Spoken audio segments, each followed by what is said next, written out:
കൂട്ടുകാരെ, തനി രുചിയുടെ പുതിയൊരു എപ്പിസോഡിലേക്ക് എല്ലാവർക്കും സ്വാഗതം. ഇന്ന് ഞാനൊരു ഫിഷ് ഫ്രൈയുടെ റെസിപ്പി ഷെയർ ചെയ്യാൻ വേണ്ടിയിട്ടാണ് വന്നിരിക്കുന്നത്. അപ്പോൾ നമുക്കിതെങ്ങനെ ഉണ്ടാക്കാമെന്ന് നോക്കിയാലോ.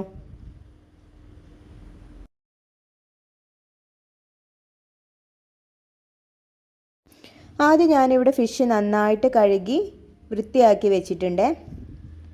ഞാനിവിടെ അയക്കൂറ എന്ന് പറഞ്ഞിട്ടുള്ള മീനാണ് എടുത്തിട്ടുള്ളത്. നിങ്ങൾക്ക് ഇഷ്ടമുള്ള മീൻ എടുക്കാവുന്നതാണ് കേട്ടോ. ഇനി നമുക്ക് ഫിഷ് ഫ്രൈ ചെയ്യാനുള്ള മസാല ഉണ്ടാക്കിയെടുക്കാം കേട്ടോ. അതിനായിട്ട് ഞാൻ കുറച്ച് ചെറിയുള്ളി എടുത്തിട്ടുണ്ട്, പിന്നെ കുറച്ച് വെളുത്തുള്ളി, പിന്നെ ഒരു ചെറിയ കഷ്ണം ഇഞ്ചി,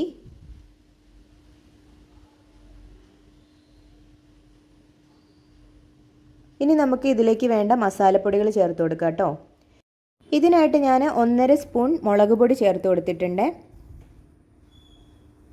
ഇനി ഒരു 1/2 സ്പൂൺ കാശ്മീരി ചില്ലിയും കൂടെ ചേർത്ത് കൊടുത്തിട്ടുണ്ട്. ഇനി 1/2 സ്പൂൺ മഞ്ഞൾപ്പൊടി ചേർത്ത് കൊടുത്തിട്ടുണ്ട്.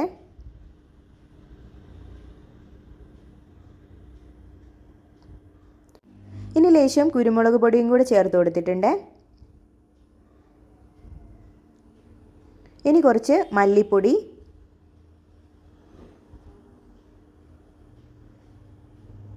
ഇനി കുറച്ച് പെരിഞ്ജീരകം. ഇതെന്തായാലും ചേർത്ത് കൊടുക്കണേ.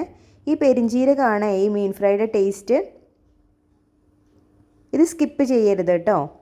ഇനി നമുക്ക് ആവശ്യത്തിനുള്ള ഉപ്പും കൂടെ ചേർത്ത് കൊടുക്കാവേ. കുറച്ച് പുളിക്ക് വേണ്ടിയിട്ട് ഞാൻ ചെറുനാരങ്ങയുടെ നീരും കൂടെ ചേർത്ത് കൊടുക്കുന്നുണ്ട്.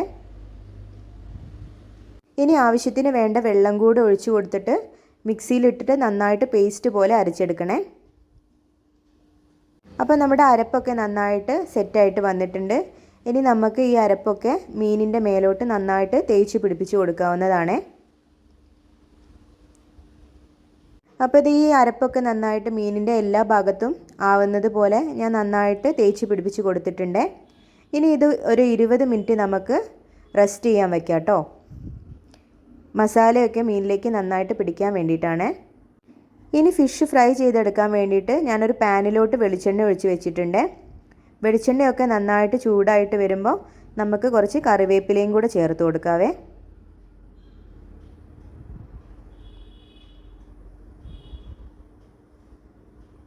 ഇനി നമുക്ക് ഓരോ പീസ് മീനായിട്ട് പാനിലോട്ട് ഇട്ട് കൊടുക്കാം കേട്ടോ. ഞാനിവിടെ ഹൈ ഫ്ലെയിമിലാണ് ഇപ്പോൾ വെച്ചിട്ടുള്ളത്. മീനൊക്കെ ഇട്ട് കഴിഞ്ഞ് ഒരു 2-3 മിനിറ്റ് കഴിയുമ്പോൾ നമുക്ക് തീ കുറച്ചിട്ട് ഫ്രൈ ചെയ്തെടുക്കാവുന്നതാണ് കേട്ടോ.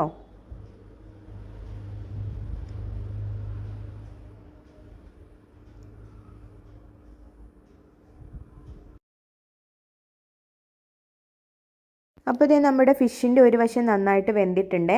ഇനി നമുക്ക് തിരിച്ചിട്ടിട്ട് വേവിച്ച് കൊടുക്കാം കേട്ടോ. ഞാൻ അധികം മൊരിയിച്ചെടുക്കുന്നില്ല കേട്ടോ. അധികം മൊരിയിച്ചെടുത്തിട്ടുണ്ടെങ്കിൽ നമ്മുടെ മീനിൻ്റെ ടേസ്റ്റൊക്കെ മാറിപ്പോവും കേട്ടോ. മീനൊക്കെ ഏകദേശം നന്നായിട്ട് വെന്ത് വന്നിട്ടുണ്ട്. ഇനി നമുക്ക് അടുത്ത സെറ്റ് മീനും കൂടെ ഇട്ടിട്ട് നന്നായിട്ട് ഇതുപോലെ തന്നെ വറുത്തെടുക്കാവുന്നതാണ്.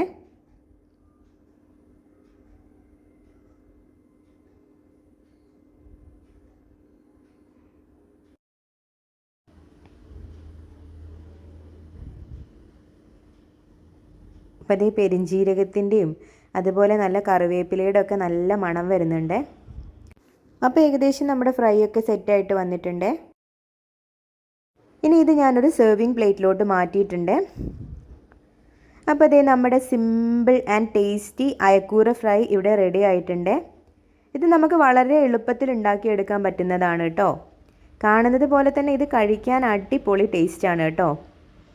ചോറിൻ്റെ കൂടെ ഇതുണ്ടെങ്കിൽ പിന്നെ നമുക്ക് വേറൊരു കറിയുടെ ആവശ്യമൊന്നുമില്ല കേട്ടോ. അപ്പോൾ ഈ റെസിപ്പി ഇഷ്ടമായിട്ടുണ്ടെങ്കിൽ നിങ്ങൾ വീട്ടിലൊന്ന് ട്രൈ ചെയ്ത് നോക്കണേ. എന്നിട്ട് അഭിപ്രായങ്ങൾ എന്നോട് പറയുകയും വേണേ. അപ്പോൾ എൻ്റെ ഈ ചെറിയ വീഡിയോ നിങ്ങൾക്ക് ഇഷ്ടമായിട്ടുണ്ടെങ്കിൽ നിങ്ങളെല്ലാവരും ലൈക്ക് ചെയ്യാനും അതുപോലെ തന്നെ എൻ്റെ ചാനൽ സബ്സ്ക്രൈബ് ചെയ്യാനും മറക്കരുതേ. അപ്പോൾ എല്ലാവർക്കും thank you. Thanks for watching.